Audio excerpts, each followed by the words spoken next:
Okay, I think we're live now. All right, so this is Lily, and this is Willa. Hi. And they would like to say something before they go to bed. Lily?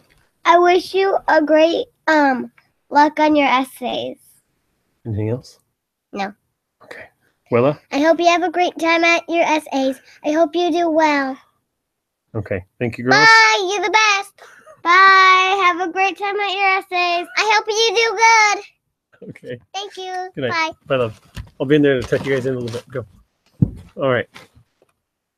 That was her trying to kiss the camera, just so you know. All right, everybody. So, sorry this is coming a little later than I had intended. The day got away from me today on Saturday. Yesterday was just a family day. Anyways, doesn't matter. It's been a crazy day. So what I'm going to tell you now for your timed writing on Tuesday isn't anything different really than what we talked about in your small groups. But I was going to point out a couple of things that I saw. There were common errors in previous essays that I think you can avoid as well for this third timed writing. My original goal for after timed writing 1, which was our second essay, and before this next timed writing, was that I would get to individually meet with you during our small group projects, but life happened and we didn't get to end up doing that. And so I'll try to meet, although I've met with some people already, I'll try to meet with more tomorrow during checkpoint 1 time and try to answer questions too. But to answer a few questions about the timed writing that we have starting on Tuesday, mostly what I'm going to show you is the screenshot of my computer, and that's where I've got a few details outlined that you can use to help guide you as you're planning. So how did I get to the flip screen? Screen share, I think that's it. Yes, that's it. All right, so this is what I wanted to kind of point out. So I know you kind of know this part, that the timed writing is Tuesday and that it is a total of 30 minutes long. Although, and I think I said this to the groups too, I know it's 30 minutes, which seems like, oh, 1 paragraph, I can do that. But remember that 1 paragraph also needs to have evidence in it, and you're not going to see the prompt until you get there, and that the evidence is from the text somewhere, so you've got to find that all within 30 minutes. So it's going to be a pretty tight window. You should be able to be just fine writing it, but it should still be a pretty tight window. Because you need to have evidence, you need to make sure that you have either your Surfaces or your own, computers, so that you can access the online text. Or if you want to have a book copy, you're welcome to have that as well. Somebody pointed out, the Control F feature, which lets you find a specific word or phrase. That's pretty convenient, and I wouldn't disagree with that. So I would probably encourage the online text. For the afternoon classes especially, make sure that you have enough juice left in your computer that you can get to your citation written, because you don't want to run out of time. It is a handwritten essay, so you're just using the computer or your book to find the evidence. The Surfaces can also be used to look at the writing details or resources that are on my website. You're only going to have 30 minutes, so it's not a lot of time to learn how to do, writing a claim or incorporating evidence from scratch. You already need to know how to do that. But if you want to refresh your memory in like 30 seconds, you can look at those details on my website. You should not be using anything else other than my classroom website or the online text. Somebody else said, well, can we use the No Fear Shakespeare version? That's totally fine, as long as your citations come from the Elizabethan English, which is the original English, and not anything else. So that's a word on that. Also on my website, right after I post this video, I will also post those videos I told you that I'd include about incorporating evidence, about having enough analysis, and common writing mistakes. So you do need to have a complete paragraph for this writing. You only need 1 claim. You need 1 lead-in, and in that lead-in, one of the issues that I saw sometimes in the last essay was that you didn't have sufficient context. So I didn't know what was going on as you were including your evidence. I didn't know who was speaking to whom, and maybe even where they were, if that was necessary. You don't want to go overboard with this. You only need a sentence or 2 for that, but you need to have some lead-in, not just the word before the quote that like when someone says quote, but the context to that quote. I've read all of these plays, but it's been a few years and some longer than others. And so you need to kind of fill me in on what's going on there. You also need evidence that directly supports your claim. It needs to be more than just saying what a character is doing. There needs to be a purpose behind that evidence. And if you want to make sure that evidence is adequate and sufficient for your paragraph, try thinking about if you had just that quote and you pulled it out completely and gave it to somebody else and asked them to make like a list of themes or something that could be associated with your quote. If they couldn't do that, then maybe that's not a sufficient piece of evidence. So keep that in mind. Also watch the evidence video if you need it. If you're getting comments on selecting evidence, most people aren't most of the time. You're getting that 3.1.1 comment, which means that you have good evidence, but just be aware. And then the analysis is a big part of the corrections we need to make in our essays.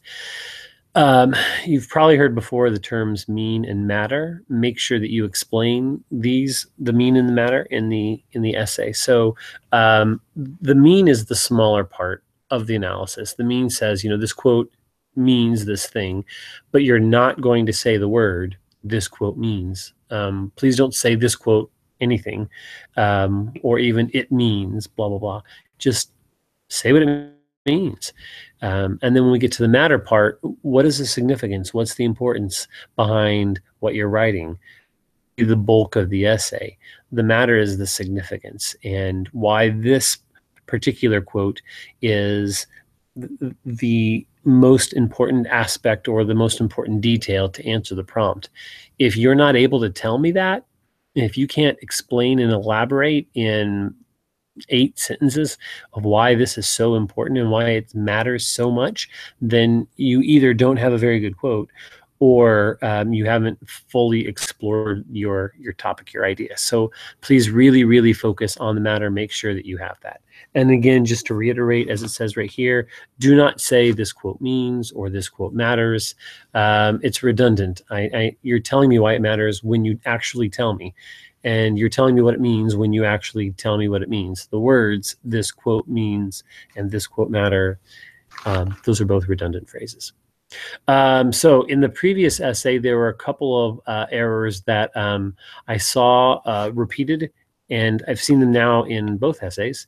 Some people got better in the second essay, but we still have, I would say, maybe a quarter of 125 students or so who are falling prey to this. You're writing in past tense when you should be writing in present tense. That active voice, that present tense is more interesting, and you need to make sure you're writing in present tense. And I know, like from Macbeth, that the events of Macbeth happened 400 plus years ago, or Shakespeare wrote it 400 plus years ago, but you need to be writing in present voice. And so here are 3 example sentences in past and then what they would look like in present. It's as simple as just shifting that verb into the present. So Darth Vader was an evil agent of the Empire versus Darth Vader is an evil agent of the Empire. Macbeth thought about killing Duncan instead of Macbeth thinks about killing Duncan, or Mr. Womack recorded his video late on Sunday versus Mr. Womack records his video late on Sunday. Even though these things may have happened in the past, you're writing as if they're happening now. So if you're looking at any one of your plays, I'm suddenly drawing a blank on all the characters' names, just write about them all as if what they're doing is happening the moment you're writing your essay. Like you're in the room, you're in the essay, and the character is doing what you're saying they're doing. Keep that in mind. The next thing that I saw tons of was redundancy. Once you've introduced did I include? I did not. Make sure I'll have to remember that I need to include the thesis statement practice. The redundancy, once you introduce your play and you say the name of the play, which you'll probably say in that thesis statement, you don't need to go back and keep saying it again and again and again. If you want to refer to it again, that's fine, but please avoid more than 2 times in an essay. It's not necessary. It's 1 paragraph. I'll remember what play it is. And then I also saw a lot of the same repetition of the same word in the same sentence. So maybe using the word as something as simple as the word like, L-I-K-E, using that twice in one sentence, instead of looking for a different varied word that would add richness or context. I'm sorry, richness or depth to your writing. Or using the same character's name 3 times instead of substituting out a pronoun for one of those, or maybe even both, or calling Macbeth 3 times rather than Macbeth, and then he, and then the newly named Thane of Glamis or Caldor or whatever else, giving him a different title. Or simply rewording that sentence so that you don't need to say it 3 times. Redundancy was a big one in this, if you're using the same words. And I know that happens especially in timed writings because your brain is on that train of thought and you just kind of keep going down those tracks. But really, really watch out the redundancy. There were lots of that, lots of those. MLA wasn't bad, make sure, but it wasn't great. Make sure that you have it correct. So let me type on here because I forgot to do this. You want to have the brackets and then Shakespeare, space, a number for the act. So in this case, it would be Act 1 and then period. And then I'm putting a 3 because it's scene 3, and then it's line 45 through 78. That'd be a way long quote, but you know, comma, and then maybe it's line 80. So that would be an example of what the correct MLA citation would look like. A number of people either didn't put Shakespeare at all, like they just did that, or they would put act instead of Shakespeare's name, or after Shakespeare, they would write act like this. And in none of those cases are those right. It should look exactly like that. So Shakespeare, space, the number for the act, a period, the scene, a period, and then the lines. One of the things that you can do, and I think it's actually probably technically the right way, is that the first 2 are Roman numerals, but I don't really care about that. You can do just regular numbers here. And then there was not nearly enough analysis, by and large. That was probably 50% or more of the essays. I don't have it on there. So make sure that you have sufficient analysis in your essay. And then the last part is a number of people are missing the 3rd part of the claim. And you want to make sure that you have that on there. I had an example that I apparently deleted, and I don't think, nope, that's not it. I can't remember what my claim was now, but I wanted to provide you an example of some prompts. And let me see if I can find one really quickly. This was the one that I was looking at. This is like a generic one from the AP. This is the kind of thing you would be asked about. In great literature, no scene of violence exists for its own sake. Choose a work of literary merit that confronts the reader or audience with a scene or scenes of violence. In a well-organized essay, explain how the scene or scenes contribute to the meaning of the complete work. Avoid plot summary. So in your case, the prompt you get isn't going to say As You Like It, or The Comedy of Errors, or The Tempest. Instead, it's going to say, choose a scene or scene in some literary work, but you're not just choosing any literary work, you're using your specific play. So keep that in mind. And the 3rd part of that claim, so if I were to answer this, maybe I would use Mice and Men as an example, and perhaps I would say of Mice and Men, Candy's dog is shot off stage, foreshadowing future events or events that are to come, illustrating the idea that no scenes of violence exist for their own sake. Something like that. That 3rd part is referring back to the prompt. So let me try saying that again a little more smoothly. Maybe in Of Mice and Men, Candy's dog is shot off stage. That's not very good. Shot out of the bunk house.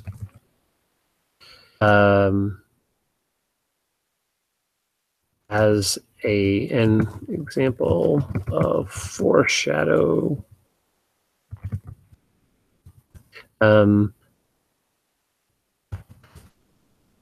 Illustrating the idea that no scene of violence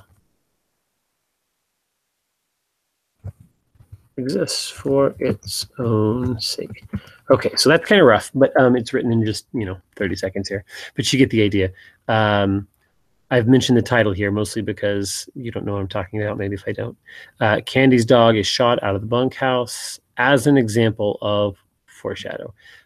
Is my part one and my part two, right? My who or my what? My part one is Candy's dog. That's the who and the what. What about him?